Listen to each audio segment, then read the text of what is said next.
Hi everybody, welcome to All Games New and Old. I'm David Rodriguez, and today we're going to be reviewing Descent: Legends of the Dark. This was released in 2021 from Fantasy Flight Games and is designed by Karen Santal-Dunk and Nathan Hajek. Now, this game is not Descent 3rd Edition, supposedly. It is actually a different Descent game than the previous series, but it is a high fantasy world, and you know what, actually before I go on and on about the theme, I'm actually going to send you to someone who knows the high fantasy theme better than I do. So I'm going to send you over to Grungar. Take it away, Grungar. You know what I wonder? I wonder if they ever think, you know, we should iron this wall sometime. Ridiculous, this place. Anyway, listen, I really didn't even open this one up, to be honest with you. What? Why not? Look, I just can't talk about a game called Descent: Legends After Dark. I'm too embarrassed to be talking about adult content. No, Grungar, it's Descent: Legends of the Dark, not Descent: Legends After Dark. Oh, well then. How many dwarfs can you play in this game? One. Well then, it's time for Grungar's 0 to 5 dwarf rating system. Descent: Legend After Dark gets 1 out of 5 stars. Do better, Descent. No, it's Legends of the... Yeah, never mind. Alright, I'll tell you about the theme, but I'm not going to give away any spoilers. So this is a campaign dungeon crawling game. High fantasy. You have 6 different characters that you could play in the campaign. You could use whichever one you want, depending on the mission. It's all up to you. It's got a really cool story. There's a big evil thing going on, and I can't say much more than that without spoiling it, so I'm not going to try to do that. You kind of get the idea. I'm going to go ahead and send you to the gameplay video so you can see how this game works. Alright, I hope everything is clear here. I set it up, basically 2-player game. This is a turn or two into the very first scenario because I didn't want to spoil anything. I have 2 heroes, Bryn and Varix. Bryn's sort of a fighter type. Varix, I guess most similar to a cleric because I guess some healing abilities and whatnot. I do have 2 bad guys on the board. Here and here, I've got a tree, some site tokens which activate when you get adjacent to them. And I have water underlays, I have the regular tiles, I have all my tokens, various cards up here, and I'm pretty much ready to go. I did give them each a skill here that they wouldn't have this early in the game, but just to kind of give you an idea of how those work. So let me show you the character cards, because it'll give you an idea of sort of what these folks can accomplish. So let's look at Varix here. So this is one side of his board, but it has important information. The little green icon here is his movement, so you can move 3 spaces. The heart is his maximum health. His attack and defense, it shows what die he uses. So in this case, he's got a 12-sided die and an 8-sided die, depending on what he's trying to do. It has an ability of his, which is probably different on the other side, and another ability that if you were to roll a surge on your dice, that could go off. Down here it has how many fatigue tokens he can have on this particular card, and almost all of your cards will have that, whether they're skills or weapons. Each one can hold fatigue, so whenever you take fatigue, you can just put those on whichever card you like, as long as you don't exceed the maximum. It has some of his basic stats and how that will affect the number of successes he rolls. So he has a -1 might, 0 change to agility, +1 insight, and +2 will. So if he has to roll a will test, he'll add 2 successes to whatever it is he rolls. Now, I'll tell you about this a little more in a minute, but when you flip the card over, which there are various ways to do for any of your cards, as I said, some things change. The basics all stay the same, but his special ability here is different. And then, of course, with the other things he could do and other items and whatnot, those could change fairly dramatically as well. One thing that's kind of neat is your characters all take 2 weapons on their adventures, and what you'll do is you'll place them in one of the sleeves that they give you. And so both of these have 2 sides, and one side is an upgraded side and one is the non-upgraded side. So right now I have the non-upgraded side showing, because as you play, what you'll want to do is you'll flip this over using your ready action to switch to a different weapon. So if you know, for instance, like if you're on the spear and that has, it does pierce damage, and you know the enemy that you're fighting is more vulnerable to crush damage, if you use your action to flip it over, this one does crush damage, so it's going to do more damage to your enemy. They can also have different amounts of stamina they can hold. These ones are the same, 2 and 2, but that can vary quite a bit as well. I've given them some skills. So this is something you don't usually have in the first mission, but this one, for instance, is Destiny's Call. So you could take a fatigue during your or another hero's attack, doom the enemy. Doom is one of the statuses that you could put on an enemy. If I were to flip it, it'd be Fate's Embrace. For an action, I could attack an enemy. During the attack, add 2 successes. After the attack, flip the card. So that's pretty handy. I've got some reference things here. We have dials for their health, which you set at their maximum at the start. If you go down to 0, which you just flip down there, you would tell the app that your character's wounded, and it would have you take a wound card, which are these over here. Usually the first one's going to be a minor, so if I got this one, if they told me to take the tired card, I'd take that. It would have a negative effect on me, and then if I got down to 0 again, it'd have me flip it over, and now that negative effect is worse. If I were to go down to 0 again, my character dies, so we don't want that.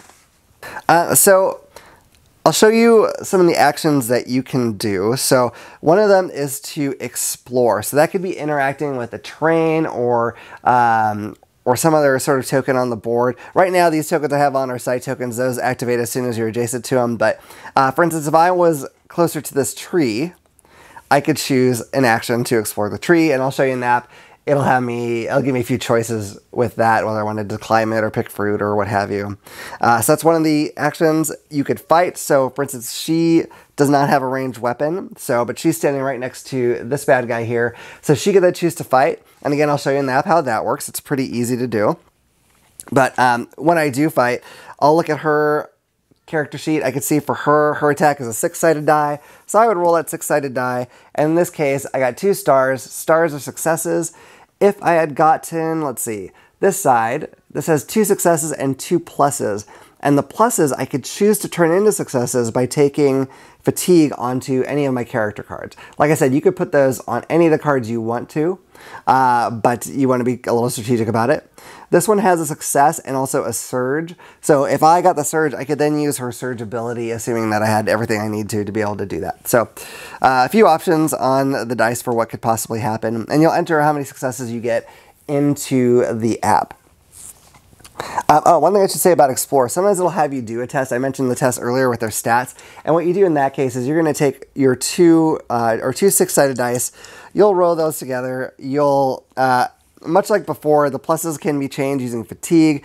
And you're going to then enter into the system how many successes you got, adjusted by your stats. So in this case, if I didn't change anything, I've got 3 successes, and if it was like, for instance, a might, she has +2, so I would add 2 to that, and I would tell the system that I had 5 successes. Some things you will have made progress on, but you won't quite do it yet. A lot of times with locks, it could take a couple tries before getting the lock sprung. So that's pretty much how that works. You can maneuver, which is basically movement. So on your turn, you get a move and 2 actions. Your actions can also be movement. You could use that all for movement if you want to. And every time you move, you're going to move up to your maximum movement. For her, it is 3. But your other actions are these other ones I'm talking about. Now, your character can get impeded. So if I was here and I'm trying to move, I want to get over here somewhere. As soon as I'm adjacent to an enemy, that's the end of that movement action. So even if I had 2 left, now I'm down to 0 for that phase. Now, if I was here, if I wanted to still move away from the enemy, I don't have my full 3 movement. As long as they're adjacent to me, I'm impeded, so I can only move 1. But once I am 1 away, I could then use another move action to move my full movement. So basically, whenever you're adjacent to something or they're adjacent to you, you become impeded, and it can negatively affect your movement. So the ready action. This is an important one. This is where the card flipping comes into play, and why that's important is because as you go through the game, you're going to get these fatigue tokens on your cards. As I said, you could spread those out however you want, but after a certain point, if you have to take a fatigue and you can't, you take damage, and that's not great. You don't want to do that. So the ready action, you also have other status effects, so you know, perhaps I have this one. I think this is the infected one, if I'm not mistaken. And that can have a negative effect on you every turn. So I could use ready action to flip a card. In that case, I would take this, you'd flip it over, and all the tokens on it would go away. So that's a good way to get rid of the fatigue and other sorts of negative effects. Some of them, like the scar effect, which is the red one, those stay on your card and they don't do anything until you flip it over, and then it gives you a wound. So those are pretty rough. But you might want to flip your card for other reasons. If you want the ability that's on their card that's on the other side, or you want the different weapon, or you want the different skill, you may choose to flip those over for any reason. You'll get items as you go through the game. So there's like consumables like this. If I had the Phoenix Ash Potion, if it doesn't say it's an action, I can use it, and then I would just discard that particular item. So there is that. You could also do a unique action, and that's going to depend on your character. So for instance, I'll see if you can see this on here. The text is pretty small, but there's a little icon that looks like a little arrow sort of next to that one. So that would mean it takes one action. In this case, you could shift 3. So you can basically move 3 spaces and then attack an enemy. And then after the attack, you have to flip the card over. So you can't just keep doing that constantly. But so that's one of the other actions you could do. So it's pretty simple as far as the rules go. And the app handles a lot of the things that you'll have to deal with beyond that. So pretty easy. So let me take you to the app. I'll show you a little bit of some of the interactions in their work. And then we'll come back here for a little wrap up on this part before we move on to our final thoughts. All right, so I'm going to show you kind of what the app does. I'm not going to play through a full round or anything like that. I just kind of want to give you an idea of what you can actually do in this app. So it handles a lot of things. And what it's already done is it's already told me to put down these underlays, which are these blue water-looking tiles. There's several different ones in the game, and those will often go underneath the main tiles. And then it told me which tiles to put out. This is about a turn into the first scenario, so I don't think I'm giving away too much. I'm pretty sure it sets up the same way each time. And so each one of these tiles has a letter and number, so like one of them's like 5B, the other side of that one would be 5A, but they're pretty easy to find and stick out, and it shows you exactly how to configure them. It told me to bring out this tree here, which is going to be one of the features. Now, it had also told me where to set up the characters, like where they start, which in this case was down in here. And then I also have a couple monsters on the board, which you can't necessarily see in this particular screen. I'm going to zoom out in a minute to kind of show you some stuff with the monsters. But you can see I've got my characters down here. I could click on them, and there's several options. It has... It tells me about their weapons. I could choose to wound my hero if I've gotten down to 0 hit points. This is how I tell the game that it was wounded. So you basically get wounded and you get a minor wound card. And then if you get down to the point where you're wounded again, it flips over and becomes a major wound. And then if it gets down to 0 again, then you die and your team loses the game. So, or the mission anyway. So I'm going to show you some stuff you could do. As you can tell, it doesn't know where anything is right now. It's just going to know what type of creatures and characters are on the board, but it's up to you to keep track of it. So one thing you could do, if I wanted this character Bryn to check out this tree, for instance, I would take this and I would hold it and stretch it up and click on that tree. And it would give me some options, give me some information about what I'm seeing with this tree. And then I could pick the fruit, climb the tree, or forage for plants. I'm going back out of that. But depending on what you do, you could have to test a skill, or you could have to... you could get something that will help heal you. That is often the case with the fruit, but you know, it can vary a little bit. So that's what that is. If I was going to attack a creature... Here, let me zoom this out, because I don't think you're getting the monster stuff in the board. Okay, so yeah, over here, if you can still see, are the monsters. So if I was going to attack one of the monsters, I would do kind of the same thing. I would pick the character whose turn it is, and I'd zip it on over there. And of course, this is assuming that I'm within range or what have you.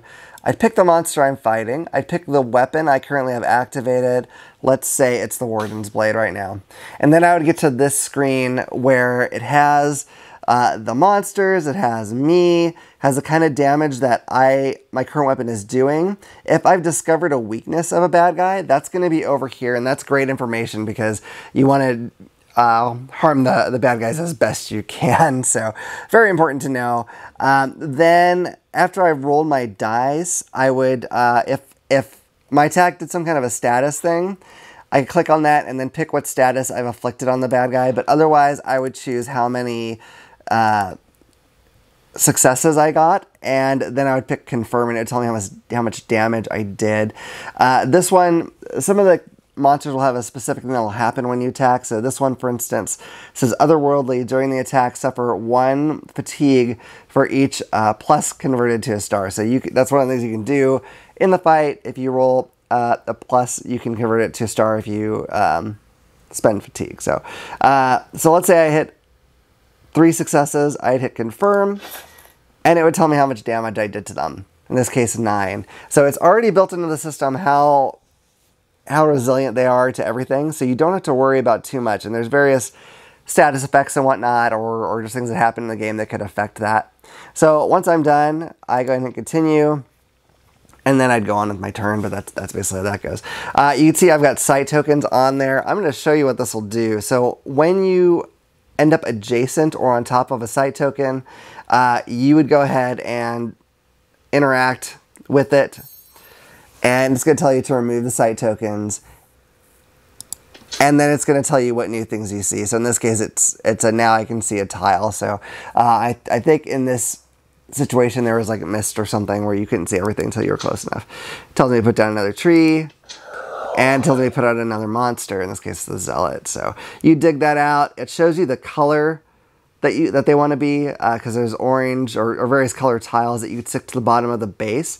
And I don't know if you can see her very well, but there's a number of notches here. And that's in case a colorblind person is playing, they'll still be able to tell them apart by the number of notches, even if the tile is harder to tell for them. So that's great. So I continue. And again, he kind of disappears from here because the game doesn't know where he is on the board. But he's over here. And you could click on these bad guys. And here again, you can see their weaknesses. So if you're not in the middle of a fight with them, you can look and see what what they have weakness to, if that's been discovered yet. You can see what their current hit points are. This will tell you what status effects they have on them. So there's a lot of information here. How do I get out of this? There we go. All right. So I'm going to go ahead and get back to the main screen here. So a couple other cool things you can do. If you have a ranged weapon, you can go to this little gear thing, do line of sight, and then you can click on any spot on the map, and it'll show you what you have line of sight to. So any red squares you're adjacent to, if you have a weapon with reach, you could hit anything in the orange squares. And then the yellow is everything that you have line of sight to. So if it's not yellow, if it's still just the regular tile color, you don't have line of sight. So in this case, the sight's kind of restricted because I had my character here next to the tree, so it's sort of limited it. So if I close that down, I'll show you if I was in a little bit more open spot here. Line of sight. If I go here, I could see most everything.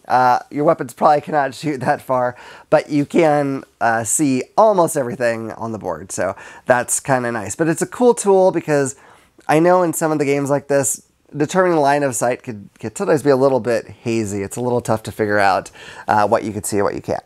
So, all right, so once I'm done a line of sight here, I'll show you something else. You can go to this one that looks like a bunch of characters. Oh, no, I'm sorry. I'm still looking at this one. And this is really nice. There's a glossary. So you can look up various keywords from the game, and it'll tell you about it. I will say there's been a couple times where I was surprised at things that it didn't tell me. Like, I feel like it's missing some information that I'd like to have. But, I mean, it is in the rule book, but I would like to be able to just go here and find that stuff easily. But it covers a lot of different things, so it is still very useful, even if it's not quite as comprehensive as I would like. It's still pretty darn good. You got the quest log, which will basically tell you everything that the game has told you to do, including flavor text and whatnot. So that's pretty nice. If you go to the little character thing, okay, right now, because I'm in the first thing, it's not going to tell me about feats, but when you go into a mission, as the game goes on, you have your own individual goals you're trying to meet. It might be like, you know, search something while there's a monster on the board, or be the one to deal the killing blow, or could be anything along those lines. So, and sometimes you have to do it multiple times, but then it'll help you unlock things for later in the game. You have hero skills. Kind of shows you right now, because I'm on the first one, there's no unlocked skills, but as you go on, you will get cards that have different skills that you can use throughout your adventure, so it's pretty cool. Let's see. Inventory. Just more, you know, information for you to look up. You can see what you have, shift things as needed, or, you know, just be aware of what you have going forward. So lots of information here in that you can look up. Once I've done all my stuff, we'll say I did everything I want to do, I'd go ahead and click end phase, and then I'd go to the darkness phase. Darkness phase, as you might imagine, is about here. I'm going to turn this just a smidge. There we go. All right. So it says resolve infection and terror. If you have those on your character, you would resolve the rules for those. They're not great for you, as you might guess. Each hero may discard 1 fatigue. That's kind of nice. It's not always that way. And then we're going to get to the monsters and what they're going to do. So this one tells me who he's after. So in this case, he's going after Bryn. It says Bloodlust. After the defense, the Berserker shifts 1 toward and attacks a second hero if possible. So that may be something they could do or not. It has their movement here, so you know how far they can travel to get to you, and it has the amount of damage that they're going to do if you can't stop it. If you have to do something before they move, like if you have a skill that says, like at the beginning of a monster's activation, you can hit interrupt and then go do that skill. But after you've done everything you can, so they might not be able to get to you, but after you've done everything you're able to, you go and click done. It's going to go into the next monster. This will show that he has a ranged attack. So he's going to move so he can hit you with his ranged attack. So he doesn't always have to go all the way to you. He'll get as close as he can to still hurt you within, you know, assuming he can get there with his movement. Isn't that creepy? All right. So, and same thing here. And they all have their own specific rules. I won't go into all that, but all right. And then here, sometimes what will happen is they'll give you a hint that the bad guys are up to something. So this one says, twisting their arms together, the Fae create a strange effigy with their hands. So you know they're planning something, which is kind of cool. You could kind of decide what you want to do about that. You know, sometimes it's a matter of you want to try to kill them before they get it off. Sometimes it's bad if you attack them in this instance. So I continue, and then it goes right back to the hero phase. So that's basically it. And your turns proceed along that way, at least as far as the app goes. So hopefully you kind of get how that works. It's a pretty cool tool. And let me get back to the board here. Okay, so hopefully you have a better idea of what the app handles and what it lets you do, and then it's actually pretty. It's a pretty good system. There's some more specific rules here. I didn't talk about the different sorts of underlays, which is like what this water thing is. There's spiked pits. There's lava. I feel like there's something else that I'm forgetting, but each of those can affect you in a different way if you move through them. But you can move through them. They just can be dangerous, or they can slow you down. So there is that. Beyond that, I've really condensed this quite a lot. This game will take a lot of space, and one of the things that's kind of tricky about it is you don't know when you start a mission how or which way the map is going to branch out. So you want to allow yourself a lot of space. I've condensed it all here so you can see everything at once, but definitely have a lot of space for yourself. But yeah, that's the basics of how this game works. It's not especially hard to do. Thankfully, like I said, the app handles a lot of it. But yeah, just little specific rules. I was worried at first that the flipping over to get rid of fatigue sounded too easy, but it's really interesting to do that and to manage both what abilities you have and to manage your fatigue during the game. There's all sorts of tough decisions, especially when you get those scars. Those are brutal, but all right, anyway, I guess that's probably enough to give you an idea. Let me move on to final thoughts. Alright, I hope that gameplay overview was helpful to you and you have an idea of how the game is played. Now we're going to get to our final thoughts. Before we go into that, though, I do want to say that, in case you're wondering, we have not played through the entire campaign of this game. There's a lot, and if we did that, it would be a long time down the road before we could actually review it. We have gotten far enough into it where we feel like we can speak well about what this game is like and how we feel about it, though. Yeah. So, alright, so first off, talking about the art. You know, when this game was announced at first, one of the first things we saw was a picture of one of the characters, and it was my much hated elf. And I gotta admit, when I saw that, I was like, ugh, no, I can't do this. And frustratingly, a lot of people went on to Board Game Geek and reviewed the game negatively without ever having played it because of the art, and maybe because it's also app-based. I don't know. There's all kinds of reasons that don't make any actual sense. But let's talk about that art and the elf that almost turned me away from this game. It's, if you can imagine if Slender Man and a goblin had a baby, that's this elf. There's I kind of think more Smeagol and Legolas. Smeagol, oh, that's terrifying. Smeagol and Legolas. Oh, man. Yeah, either way, it's not good. He's awful in my opinion. I hate to look at him. I didn't want to play him because I just don't. The model If I remember correctly, he kind of grew on you. Didn't bother you as much as you were playing. Well, the model's good. The model looks fine. It's just the art of the character. I don't know.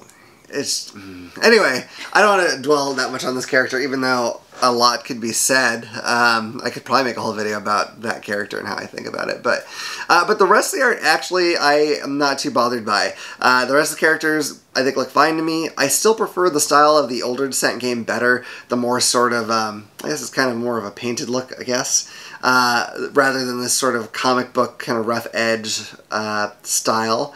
But you know, it looks good. I like in the app how, you know, when you're in the fight screen, like they're kind of like moving around a little bit, like they're in a fighting game situation right before the match starts, like, you know. They look kind of cool as far as that goes. It's just the one character I can't stand, but the rest of it, I think the art's good. Yeah, I think the artwork is kind of rough for me. The elf doesn't actually bother me as much. You've seen him, though. Yeah. Okay, just checking. I'm just checking. That's fine. I'm just checking. Like, I can kind of look past him. The character that kind of bothers me is Bran, though.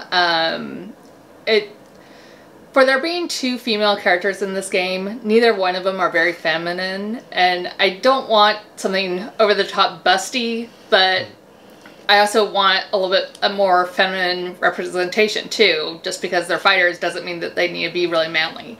And so the model is better, but the artwork, it's, you know, I would prefer if it was at least one of the female characters was more feminine. Yeah, and I think we both agree. Like it's fine to have characters that are not, you know, strictly feminine because they're a woman, or strictly masculine because they're a man. But you know, I agree. You know, cover the bases if you can. You got 6 characters to play with, so by all means, you know, throw in as many different types as you can. I do think they did a really good job as far as having different ethnicities. I mean, they're, you know, we're talking about fantasy people too, but you know, there's people who are very dark skinned, people who are very light skinned. And there's a cat and a dragon. Yeah. You know. There's a lot of diversity to it. Yeah, it's pretty good as far as that goes. Yeah. So the components. The components are really, really good with this game. I'm actually really impressed with a lot of the components. You know, the underlays are really cool. I don't think I've really seen a game do that. You know, all the pieces that are built are really cool looking. It's really thematic looking at it. It's kind of a double-edged sword for me, though, because with all those pieces, I'm a little concerned about how they're going to hold up over time. And then I'm also, while you're playing, you know, especially when you have the map pieces that go up, finding the right pillar and getting them on the right notches and doing all that stuff takes more time than I would like to set up a map.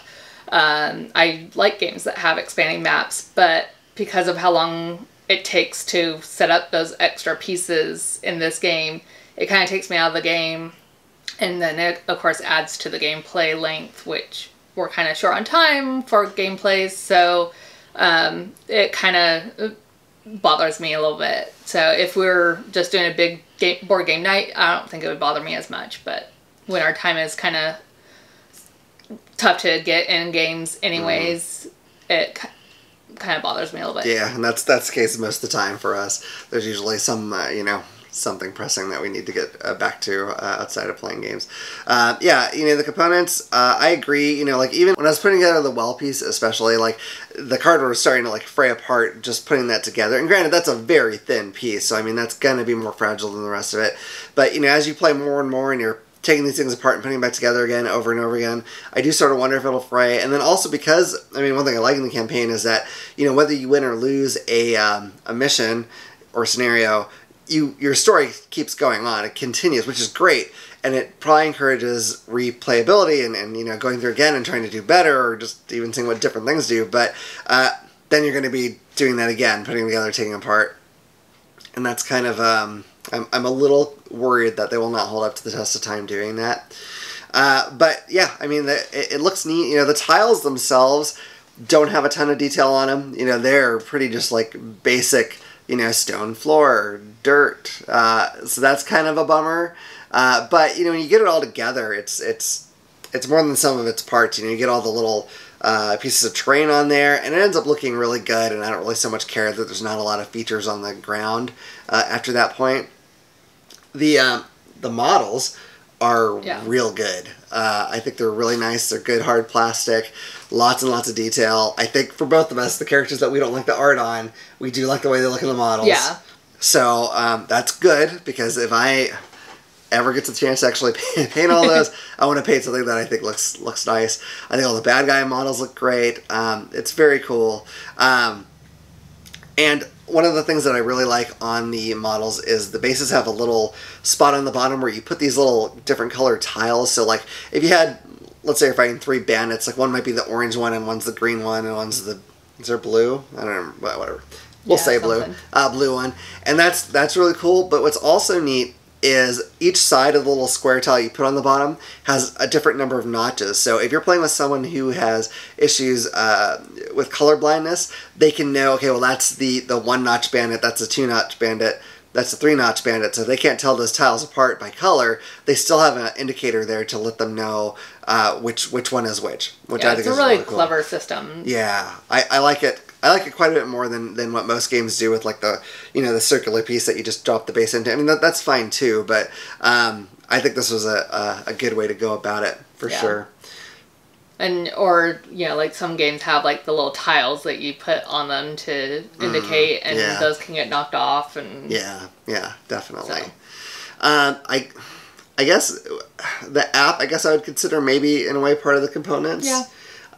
I think it's great. I know some people just straight up don't like app-based games, and I don't know what to say to convince you otherwise, but, I think you just need to try them a couple times. Yeah. I think even we were kind of reluctant on the app-based games, but once we actually tried a couple of them, like, it helps a lot with the background stuff and the setup, and it really... actually kind of adds to the game, especially in this one.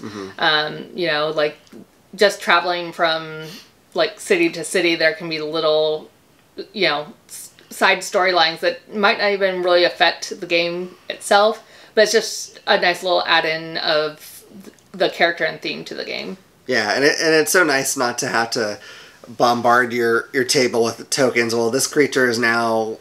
whatever, stunned, that's not one of the things, but whatever, all these different things, and like have to keep track of all that. It's really nice that the app keeps track of all that for you. I like it. I like getting the bookkeeping out of the way, especially when it's a game that is really heavily story-based. Like, you want to be able to focus on the story, I do anyway, and not have to think about all the little minutiae of every other possible... Yeah, and it keeps track of like, oh, you're using this weapon, which does this much base damage, and so when you input what you rolled, it automatically does the math for you to do the correct amount of damage. Yeah, and it keeps track of the different monsters' weaknesses too, which is great, because if this is just a pure co-op where you had like an AI run by the system, like you would just know right away, and it's kind of neat to be like, oh, I hit him, and oh, I hit him really hard, and oh, cool, now we know that's his weakness. It's just neat the way it handles some stuff that you wouldn't otherwise... I mean, you could do it, but I think it would actually take away from the game if you didn't have the app handling it for you. Yeah. So, talking about the theme of this game, I think it's it's a very heavily thematic game, for sure. I mean, it is so much about the story and trying to figure out the different characters' backgrounds. I really like how at the beginning, you know, I was being very judgmental first time going in. You start off with just 4 characters, and I'm like, okay, so we've got 3 that are kind of stoic and 1 that's sort of goofy, and that's their characters. But like as you go on, they really do have their own personalities. The way they interact with each other is really neat. Mm-hmm. I like that, and I just think it. Yeah, I mean, I think they really cram the theme into every part they could, even during like the map-based parts where you're in the battles. You know, the monsters will kind of signal they're going to do something, like they'll, you know, flip his dagger in his hand and you know, motion for you to come towards him, and maybe you want to do that and maybe you don't, but it's just really neat little stuff like that they sprinkle through the whole game that I think really helps add to the theme. Yeah, I think they did a great job of incorporating the theme in the game. It's pretty much everywhere. Kind of slaps you in the face with theme. Like, it's, like I said, you know, even just small details of, like, going from one city to the other, they will add little snippets of the theme and the story in there, even if it doesn't actually have anything to do with the game. It just adds to the theme and the story and the world that you're playing in. And I think they did a fantastic job of incorporating the theme. Absolutely, absolutely. So the gameplay, you know, it's a little bit, there's some strategy to it, but it's also luck driven as well, since you're rolling dice to see for your attacks and your saves and your defense and all that kind of stuff. You know, I think with having the fatigue is a mechanic that I haven't seen in a game before. So getting used to that and what that meant, it's a little bit of a learning curve. Using the app, I think, really helps out a lot with the gameplay. As we were just saying, it takes care of a lot of, like, the bookkeeping and the background stuff. And it basically is kind of acting as your DM, and so it's handling a lot of stuff, so it feels more like a co-op instead of, like, some other co-ops where it's like, okay, yeah, it's co-op, but someone still has to roll for the monsters or whatever. I really like that you can interact with everything. Like, you can climb a tree, you can pick fruit, you can investigate a bookshelf. Like, that kind of stuff reminds me of old Japanese RPG game, like, where it's like, oh, like, there's a monster over there, but I'm gonna go check out this bookcase and see if I can find anything. And I think that's kind of a lot of fun, so. Yeah, I agree. I really like that aspect as well. I think that the fatigue, managing that is really cool. When I first read the rules, I was like, well, I mean, okay, you can flip over your cards whenever and, like, get rid of your fatigue and whatnot. So I was like, I don't know how challenging that could possibly be. But it really does matter, because you have to use an action to flip over that card, and sometimes those actions are very precious. So, like, do you want to flip over this card right now? Do you want to risk that you might get more fatigue and that'll cause you an injury? Do you want to flip over that weapon to see if maybe that'll do more damage than the one you're currently holding? But, again, you're taking up an action to do it. Really, really cool as far as that goes. I like that this game, because of the app, handles line of sight really well. Oftentimes these games, it's sort of a pain in the butt, especially when you're talking about where there's a corner involved. Like, can I see this person? Can I not? I don't know. It's a little bit of a gray area. This one, you can just look in there and it'll tell you, yeah, you can see them, or no, you can't. Really good. I really, really enjoy that a lot, and I like trying to discover the different weaknesses of the bad guys. It's just a really, really fun thing. So I enjoy that. The one game thing that I wish was a little better is being able to heal. Oh, yeah. I know, like, there's a character that can heal, and you can eventually make healing potions. But it'd be nice, like with the fatigue, like, when you flip over, like, if, like, a bonus of taking that rest, flipping over, it, like, healed you one or something along those lines. Like, even if it wasn't, like, your other cards, but just your main character card let you heal if you flipped it over, I think would help. Because there was times where it's just, like, there's nothing I can, like, I'm gonna get wounded if the next hit I take, and I know that monster is gonna hit me because they dish out more than I can block. Yeah. So if there was some way that I could like just heal a little bit, even if it's just by like a point every time I flipped over my character, I think that would help. Yeah, and you reminded me, like, I do wish that the monsters had to, you know, roll essentially to hit you. Now, you know, because when they're going to attack you, like, it'll tell you who their target is, and then the amount of damage they'll do, assuming that they can get within whatever range they have to get in. And, you know, it can vary from turn to turn, but, like, they're going to do damage, and then whether or not you stop it depends on what you can roll as far as your defense. And sometimes a monster will do just regularly enough damage that you know it's going to defeat you. You know, we had at least one mission where it's like, okay, that monster's going to hit me, and I am going to take a wound, or I'm going to die, you know, almost for sure. And I think it'd be cool if it had something in the back where it's like, oh, he tried to hit you. Like, maybe if it had... It's only a miss. Yeah, if he had to go up to you, and then you'd tell the app when the monster got in range to do whatever, and then it would see how it did. I would like that a lot better. Even if they sometimes got a critical hit instead. I like, you know, those cool things where it's like, oh, if I could just have one more turn, but, you know, probably he's going to hit me. If every once in a great while he just would miss, and you'd be like, oh my gosh, I think we're saved. I think we can do this now. That is such a cool feeling when games allow that, and it's just not, it just doesn't really exist in this game. So I think that would be a nice thing to have in there as well. But I don't have huge complaints about that. It's just one of those things that I think would make it a little bit better. Yeah. So I guess that brings us to our final scores. So for this game, I ended up deciding to give this one an 8. And it was sort of tough because there wasn't a lot I could point to where I could really say, I don't like this. Like, I don't have a lot of things that really bother me very much. It's all nitpick, which, I mean, 8's a very good score, obviously, by the way. So, but, you know, it's like, why am I not giving this a 9? Why am I not giving this a 10? And sometimes it doesn't come down to what the negatives are, although I'm sure, you know, each little one kind of adds up. It's more just like, how much do I like the parts I like then at this point? And so if I take this game and I compare it to, I think in a lot of ways our most similar game is Mansion of Madness, in that it's, you know, it's app-based, you're rolling dice to deal with things, although that one's not a campaign, it's just like a individual story thing. If someone said, hey, you can only have one of these to play, which one are you going to pick? I wouldn't even have to think too hard before I said Mansions of Madness. And I mean, if you watched my review for that, you know I gave it a pretty high score. I believe I gave it a 9. And again, I really like this game. I think it's really, really good, and I really like the story, and I want to see more of it.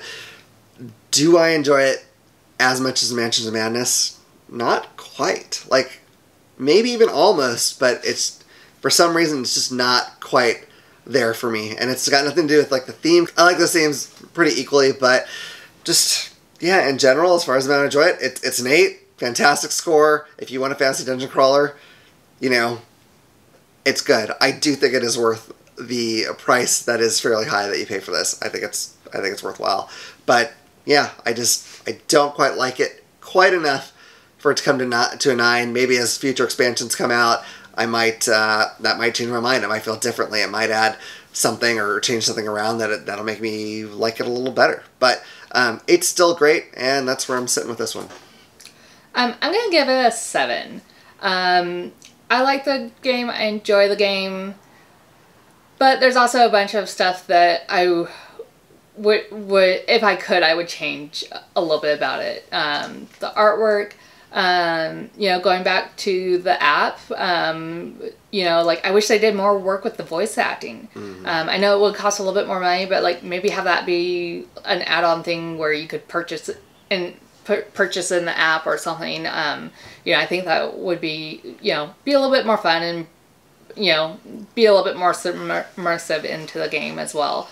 You know, for me, it kind of along the same lines is like, okay, if we're going to sit down and, you know, because our time is limited to play games, if we're going to sit down and play a game, we have some other games I would rather play. If I want to play a fantasy dungeon crawl or campaign type game, I'd rather play Gloomhaven. If we're going to play a app-based game, I'd rather play Mansions of Madness. So I do enjoy the game. I do want to keep playing, but it's just there's other games that we have that I would rather play if we can only play one of them. Yeah, absolutely. Well, still good scores, I think. Hopefully that'll help you make a decision as far as the purchase. I know there's probably a number of people that are kind of going back and forth on it because, again, it's not a cheap game, and I know there's always the call of Kickstarter kind of drawing people in. But yeah, I at least think that it's something to try out at the very least. But anyway, that's pretty much our thoughts on this game. So if you agree or disagree, by all means, let us know. If you enjoyed this video, if you could hit like and subscribe and click the little bell icon so you know about the next time I put out a video, I'd appreciate that. Otherwise, we look forward to seeing you all around the table again next time at All Games New and Old. Bye. Bye.